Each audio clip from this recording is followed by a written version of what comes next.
우리 앞뒤좌우분들과 사랑의 교제를 나누실까요? 이렇게 인사하겠습니다. 다시 일어납시다. 다시 시작합시다. 다시 일어나시고 다시 시작하시는, 그래서 반전을 허락하시는 하나님의 은혜가 함께 하시기를 주님의 이름으로 간절히 축원합니다. 여전히 꾸준히 새벽을 깨우면서 예배하는 자가 많고, 멀리 수원 영통에서도 오시고, 인천에서도 오시고, 아프리카에서도 예배하시고, 호주에서도 예배하시고, 가정에서도 예배하시고, 형편과 처지에 맞게 어떻게 하든지 간에 하나님을 예배하고자 힘쓰고 애쓰는 모든 자들에게 하나님의 놀라운 역사가 함께 하시기를 주님의 이름으로 간절히 축원합니다. 여러분, 오늘 이 안희묵 목사님은 레위 지파를 통해서 하나님 편에 서는 자를 사명자로 세워주시고, 교재 읽으셨지요? 예, 이번 교재는 참 좋습니다. 교재만 읽어도 은혜가 되는. 여러분, 이 안희묵 목사님은 레위 지파를 통하여 예를 들어 주시기를 하나님 편에 서는 자들을 사명자로 세워주시고, 하나님 편에 서는 것이 사명이고, 이렇게 사명을 감당하는 자들에게 반전의 은혜와 회복의 축복, 특별히 시험과 위기 때 흔들리지 않고 넉넉히 이기는 힘을 무엇을 통하여 주신다? 사명을 통하여 주신다. 사명을 감당하는 자에게 주신다라고 말씀하고 있습니다. 여러분, 특별히 오늘 본문에서 우리가 기억해야 할 것은, 다른 지파들을 계수할 때는 20세 이상의 남자들을 계수하였는데, 오늘 본문의 레위인들을 계수할 때는 1개월 이상 된 남자들을 계수하고 있다는 거예요. 여러분, 이것들을 통하여서 성경이 우리에게 말하고자 하는 바는 무엇이냐? 참된 사명자는, 참된 하나님의 사람은 가능할 때, 필요할 때 하나님을 섬기는 자가 아니라 하기 싫어도 할 수 없어도 당연하게 감사하며 숙명처럼 운명처럼 하나님의 일을 감당하는 자, 이게 사명자다라고 말하고 있다는 것이죠.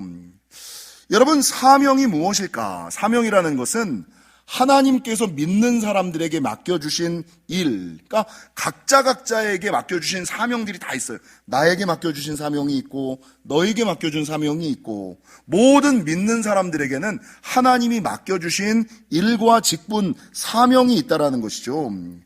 여러분, 그리고 이렇게 사명을 감당하는 자들에게는 앞서 말씀드렸던 것과 같은 은혜와 축복이 있지만, 특별히 요한계시록 3장에는 사명을 감당하는 자에게 주시는 축복이 3가지가 있다. 빌라델피아 교회를 향하여 뭐라고 말씀하고 있냐면요, 여러분, 이 빌라델피아 교회, 이 초대교회 당시에 믿음을 지키고 신앙을 지키는 것은 너무나 힘들고 어려웠어요. 근데 이 빌라델피아 교회의 탁월함은 요한계시록 3장 8절에 보니까 작은 능력을 가지고서도, 힘이 있어서 남아돌아서 하나님의 직분을, 하나님의 사명을 감당하는 것이 아니라 작은 능력을 가지고서도 내 말을 지키며 내 이름을 배반하지 아니하였기에. 걔가 이 일을 감당할 수 있을까?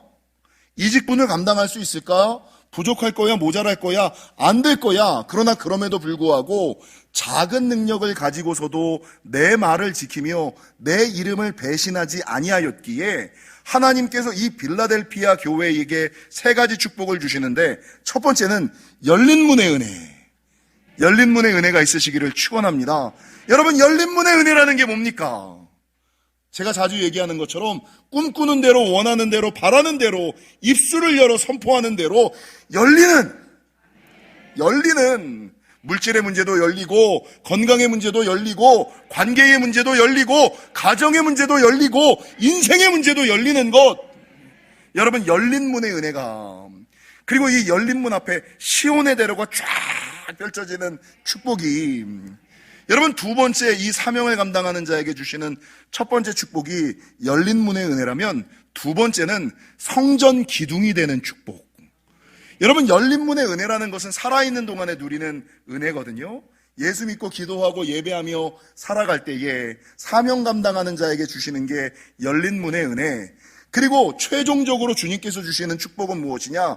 성전의 기둥, 그 사람을 통하여서 교회가 세워지고 하나님 나라가 확장되어지는 교회의 기둥이 되는, 교회의 중요한 인물이 되는, 성전 기둥이 되는 축복을 허락하여 주신다라고 요한계시록 3장은 증거하고 있어요. 그리고 마지막 세 번째가 앞서 말씀드렸던 저자가 이야기한 것과 동일한 은혜와 축복을 주시는데, 그것은 무엇이냐? 시험을 면하는 역사. 그러니까 위기의 순간에도 흔들리지 아니하고 넉넉히 시험과 유혹을 이길 수 있는 힘, 그런 힘, 시험을 면하는 역사를 어떤 자들에게 주시느냐? 사명을 감당하고 있는 자들에게, 사명을 귀하게 생각하고 있는 자들에게. 내가 교회를 지키는 것이 아니라, 여러분, 그 직분이, 그 일이 나를 지키는 거예요. 이걸 아셔야지 돼. 내가 하나님의 일을, 하나님을 위하여 무슨 큰 일을 해주는 것 같지만, 집사라는 직분이 나를 지키는 거고, 교회 안에서 내가 감당하고 있는 그 사명이, 말씀이, 예배가 나를 세상 가운데 빠지지 않게, 험한 세상 가운데로 나아가지 않게 지키시고 돌보시는 역사. 사명을 감당하는 자에게 주시는 요한계시록의 세 가지 축복은 열린 문의 은혜와 성전 기둥이 되는 축복과 시험을 면하는 역사. 이 세 가지가 2023년에 있으시기를 주님의 이름으로 간절히 축원합니다. 여러분, 우리가 잘 알고 있는 미국의 대통령 가운데 제39대 대통령의 이름은 지미 카터 대통령. 많이 들으셨죠? 여러분, 이 지미 카터 대통령이 무엇으로 유명하냐면 미국의 대통령이었다는 것에서 유명하고, 또 하나는 미국 대통령 가운데 가장 장수한 대통령, 지금까지도 살아계세요. 99세, 올해로 99세. 여러분, 이 지미 카터 대통령이 유명한 것은 헤비타트 운동, 사랑의 집짓기 운동, 세계 평화를 위하여 희생하고 헌신하고 봉사하는 일을 얼마나 많이 감당하셨는지, 대통령이 되기 전보다 대통령으로 은퇴하고 나서 더 많은 일들을 감당하셔서 여러분 2002년도에는 노벨 평화상을 수상하신 분, 이게 지미 카터 대통령이라는 거죠. 근데 여러분, 이렇게 유명한 대통령이었음에도 불구하고 이 지미 카터 대통령이 전 세계 사람들에게 가장 유명한 것은 무엇이냐? 그 사람이 가장 자랑스러워하는 직분은 무엇이냐? 자기가 여전히 교회 학교 교사라는 거예요.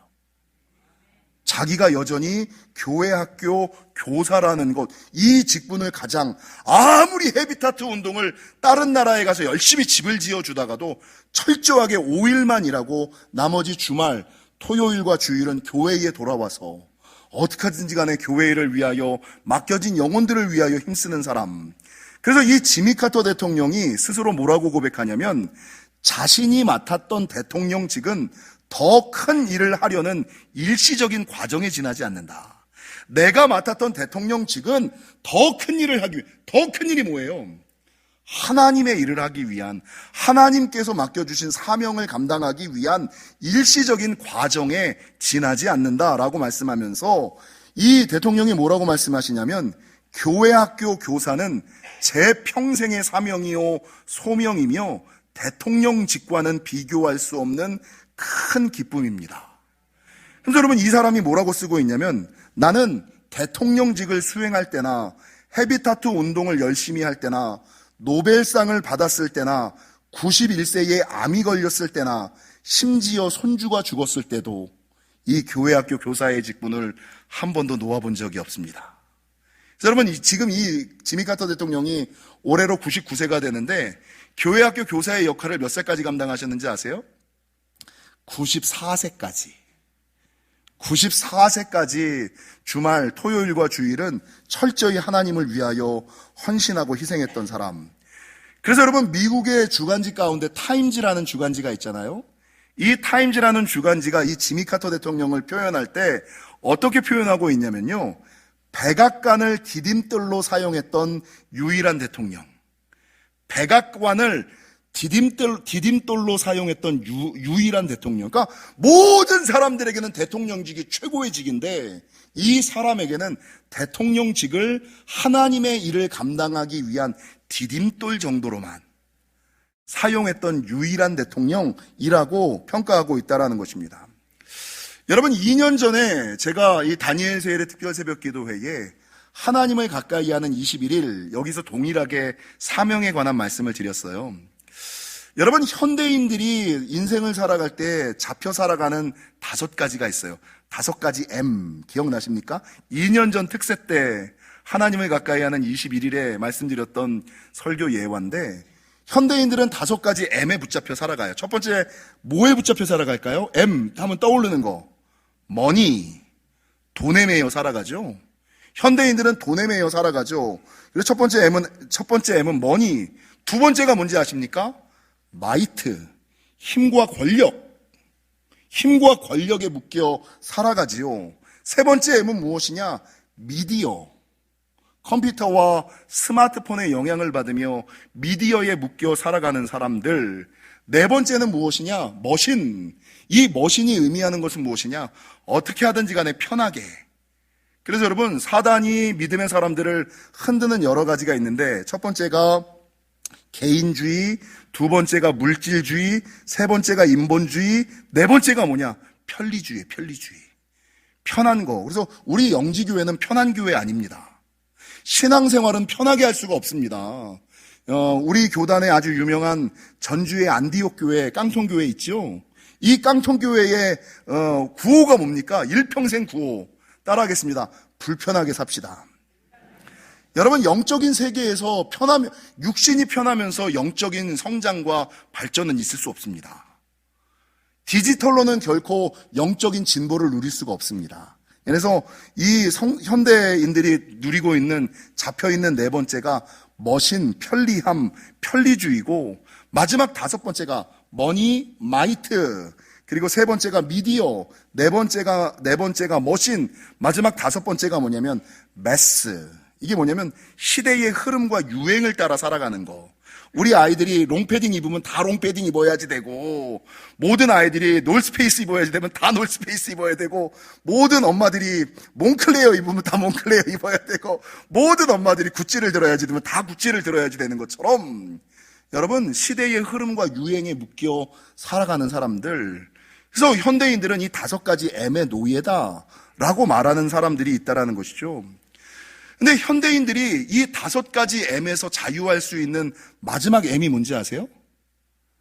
이것들로부터 자유할 수 있는, 이것들에게 구애받지 않고 살아갈 수 있는, 이것들로부터 풀려서 세상에 잡히지 않고 세상에 빠지지 아니하며 세상과 승리하며 싸워 승리할 수 있는 마지막 M이 무엇일까? 미션, 사명이라는 사명. 주님이 주신 사명을 바라보고 있는 사람들, 주님이 주신 사명에 붙잡힌 사람들은 현대인들이 빠져 있는 이 5가지. 제가 요즘에 목회자들에게 정말 위험하게 생각하는 거, 목회를 하는 초창기에는 하나님을 위하여 모든 것을 다 하려고 그래요. 근데 그런 신학생들의 손에는 꼭 아이패드가 있고 시계가 있고 아이폰을 들어야지 되는. 그러니까 자기도 모르게 세상에 빠져 있으면서 영적이고 하나님의 일들을 감당하는. 여러분, 이게 정말 위험한 거예요. 사랑하는 성도 여러분, 아프리카에 선교사로 나갔던 데이비드 리빙스턴 선교사님께서 뭐라고 말씀하고 있냐면, 사명자는 죽지 않는다. 제가 가장 존경하는 목사님, 설교자가 누구냐면 조지 휘필드 목사님이거든요. 이 조지 휘필드 목사님의 가장 탁월한 말은 무엇이냐? 나는 녹슬어 없어지기보다 하나님을 위하여 닳아서 없어지기를 원한다. 녹슬어 없어지기보다는 닳아서 사라지기를 원한다. 사도행전 20장 24절에 보면 사도 바울이 뭐라고 고백하고 있냐면, 내가 달려갈 길과 주 예수께 받은 사명, 곧 하나님의 은혜의 복음을 증언하는 일을 마치려 하면은 나의 생명조차 조금도 귀한 것으로 여기지 아니하노라 라고 고백하셨던 것처럼, 여러분, 2023년 여러분에게 맡겨주신 사명이 무엇입니까? 각자에게 주님이 맡기셨던 사명들이 있는데 그 사명을 잘 감당하심으로 말미암아 회복과 반전의 은혜와 능력을 누리시기를 바라고, 위기의 순간 휘둘리거나 흔들리지 아니하고 시험을 넉넉히 이기는 저와 여러분이 되시기를 주님의 이름으로 간절히 축원합니다.